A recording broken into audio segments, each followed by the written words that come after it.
The risks for GBP continue to stack up.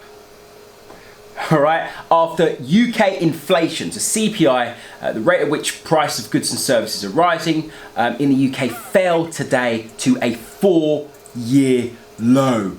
All right, now with that inflation falling, the bets are rising that more action will need to be taken from the Central Bank of the United Kingdom, the Bank of England. Okay, remember, a central bank will have a target for inflation, and you know, that continues to fall further and further away from the Bank of England's target at the moment in terms of inflation. It's just dropping right now. Why? Well, of course, the economy at the end of the day went into lockdown, so people are naturally, going to be more conscious of spending money, one, but then, non-essential shops like retailers were closed, so people are not going to be able to go out shopping, going to spend, trying to stimulate the economy in these high street stores. So of course, economics 101, prices are going to come down, because no one's buying. So these goods and services, prices are going to come down to try and prompt up some demand again, right? So with that being said, inflation's been coming lower, and also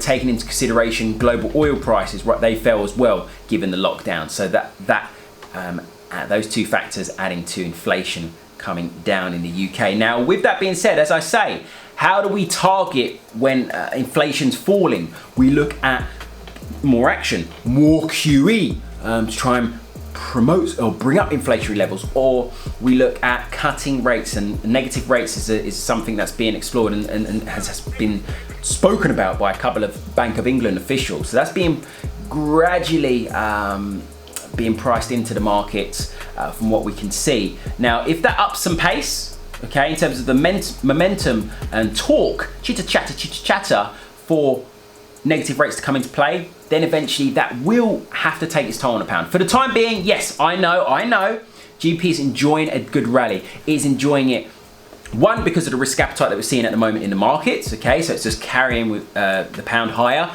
Two, it's a needed technical correction. So what we're seeing with this risk appetite, GBP was slammed hard last week, and we really at Freak Network enjoyed some of those, that momentum to the downside. But, this is a needed technical correction.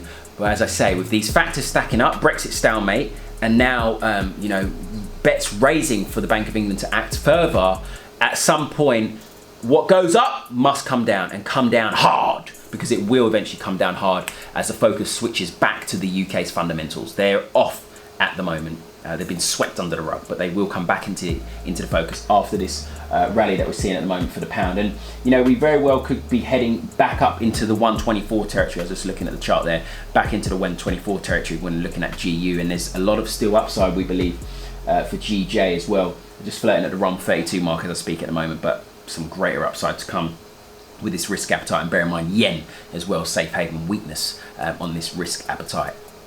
Guys, daily fundamental and technical analysis, we live and breathe it every day, doing those setups, so on and so forth. Do not hesitate to go to freaknetwork.io, click on become a member, and check out our membership and see what you get. Stay lit, let's get it.